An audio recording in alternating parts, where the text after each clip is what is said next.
Hello. Last time we were with Tolly and his grandmother, she was about to tell him a story about Festi. Remember Festi, the horse? So today we're going to hear that story. Okay, so this is the story about Festi, and the grandmother calls it Toby's story because you may remember Toby was the owner of Festi. Once upon a time, when the floods were out and most of the country was underwater, Linnet fell ill. Her mother would have liked to call in the doctor, but he lived many miles away on the other side of the river. There was no telephone in those days, so somebody would have to be sent to tell him. "What shall I do?" said Linnet's mother. "Boggis has broken his leg and can't ride. Stable boy's a young fool. I'd never trust a horse to him alone on flooded roads." Excuse me. "Let me go," said Toby. "Festi and I would be quite trustworthy." "No, no," said his mother. "I'd be more anxious about you than I am about Linnet. We'll see if grandmother's remedies will cure her." Their grandmother was very skilled in nursing and kept a cupboard full of herbal medicines, which she made herself for every childish illness. Though she'd done everything she could throughout the day, towards evening Linnet's fever was higher than ever. She lay with scarlet cheeks, tossing in bed and talking as if she didn't know what she said, so that "Mother, let me go for the doctor," said Toby again. "Dear boy," said his mother, "if I had let you go at first, all might have been well, but now it's growing dark, and who knows how the water's rising." "Festi can see in the dark, mother. The dark doesn't frighten me, but it frightens me to see Linnet ill." "He's right," said the grandmother. "Let him go. Festi'll look after him." "You may write to our neighbour the farmer and tell him I beg him to ride for the doctor at Potto Fen," said his mother. "Well, the farmer may be away or unable or unwilling, and that would be so much time wasted, mother. I'll go quickly and the doctor can be here this evening." Just then Linnet began to moan. She sat up in bed as if greatly distressed and fell back on her pillow with her eyes open but seeing nothing. Her mother was distracted. "Yes, Toby, go quickly, but take care. Go the shortest way over the wooden bridge and up the hill. Tell him it is very urgent." Toby pulled on his long, loose-top boots and took his thick cloak and ran down to the stables.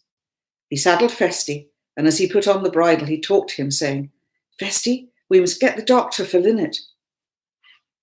The horse, who had lowered his head to receive the bridle, nuzzled Toby's cheek and understood very well that he was troubled.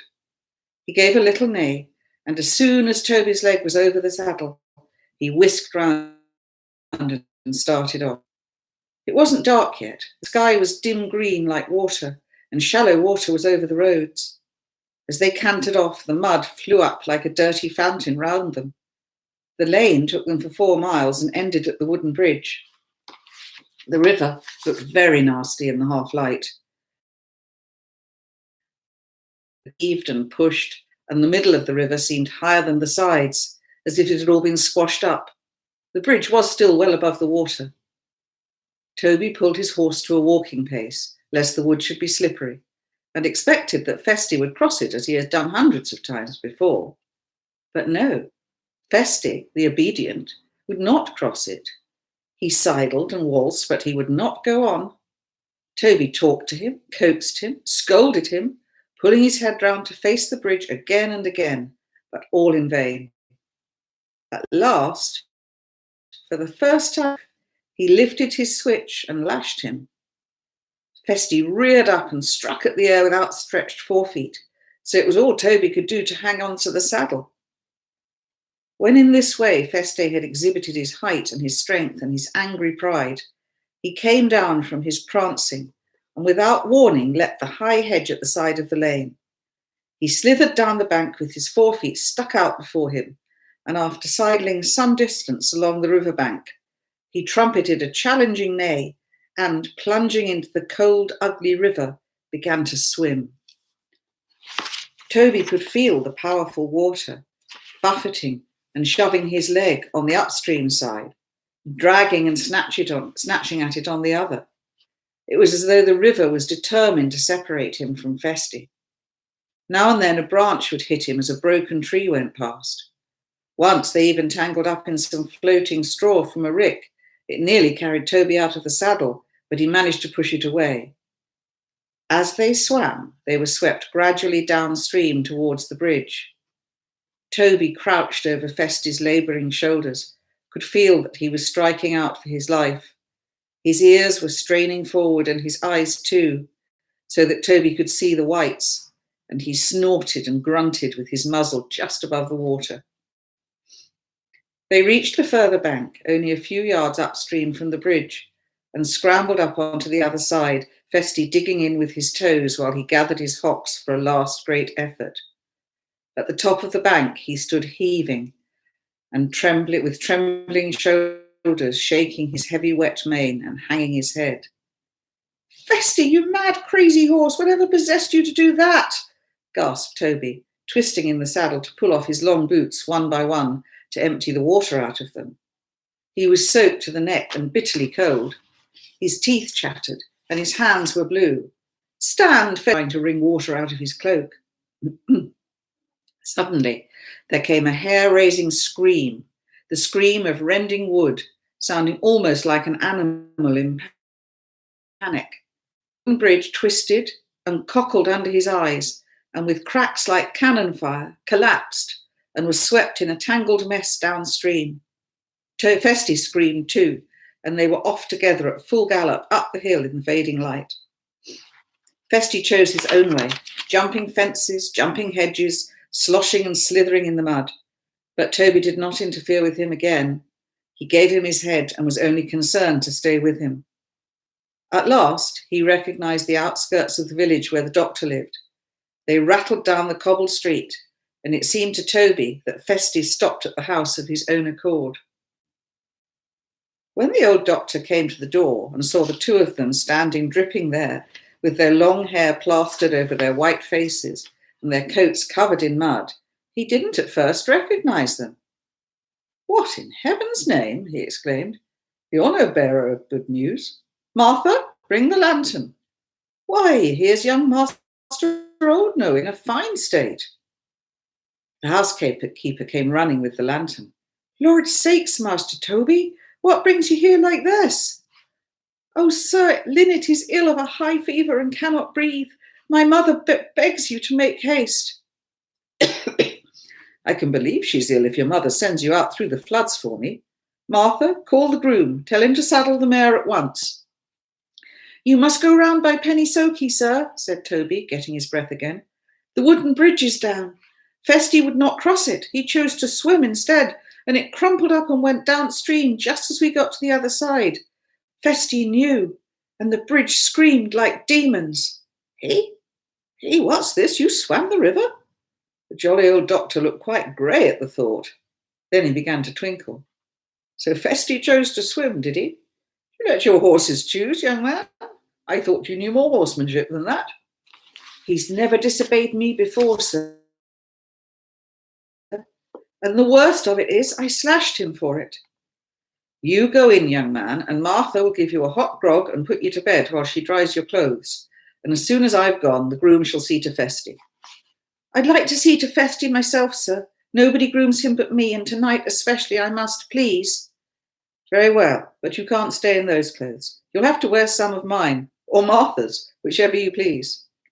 Toby laughed, for both of them were as fat as barrels. "I'll yet wear yours, thank you, sir." "As you please, young man, and then you go to bed, and I'll tell your mother you'll be back tomorrow. I want to look at you myself before you go." The groom came round with the doctor's sedate mare, and Martha with hot grog for Toby. "See that this young gentleman has everything he wants for his horse. And Martha, rig him up in something of mine so that he can stand up in. Goodbye, Toby. I'll see to your sister for you." It was no good trying to put the thick, voluminous clothes on Toby's slim body. He was so encumbered by the folds that it would have been impossible for him to do anything but trip over them. In the end, he took a sleeveless jerkin that came down below his knees. He bolted its fantastic width like a kilt, and calling out, "Hwee for Jamie Stuart, King of Scotland!" he ran barefoot out to Feste. who was tied up in a strange stable, whinnying for him again and again. First, he washed the 4 white feet in a bucket of warm water. Then he rubbed him hard with clean straw to get the mud off his coat and warm him by friction. Then he rubbed him with a cloth till he was dry all over, behind the ears, between his forelegs, and round his fetlocks. He covered him with warm blankets and belted a coat round him. All the while he talked to him, saying, just as he had learned to do in church, one of the Psalms about how beautiful King David's lover was. When Festi was dry, shining and beautiful again, he was given a hot bran mash. Toby could not bear to leave him, but sat against the wall watching with great satisfaction how Festi sucked up from the bucket and how the level of the bucket went down and down. When it was all over, Festi gave the bucket a push with his nose and a knock with his hoof and lifted up his dripping muzzle towards Toby. Festi, you're a messy eater, he said, carefully wiping the horse's chin with one of the doctor's handkerchiefs. Festi gave a great sigh and began to bend his knees and his hocks to lie down. Down he went in his straw bed and curled himself up like a dog with his nose tucked into his legs. Toby sat on, meaning just to watch him go to sleep, but he fell asleep himself. When the groom came in to see if everything was in order for the night, he found the young gentleman asleep with his head against the horse's neck. He approached to wake him up, to take him into the house, and a rolling eye and put his ears back with a dangerous look, making it quite plain that nobody was to disturb either of them. The groom hesitated. Then he went out and brought back 2 more blankets that he spread over Toby. Festi opened an eye, but did not move. When the groom had gone, he sighed and shut it again.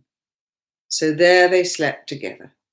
And the next thing that Toby knew was that Festi was blowing down his neck as if to say, that supper was splendid, but how about breakfast? Tolly woke early next morning, still excited with the knowledge that the world into which he was born had once produced a Festi. And tomorrow we'll hear a bit more about Toby's family, about Lynette and Alexander and Toby, and whether they are in fact still there. Do you think they are? They might be. Bye.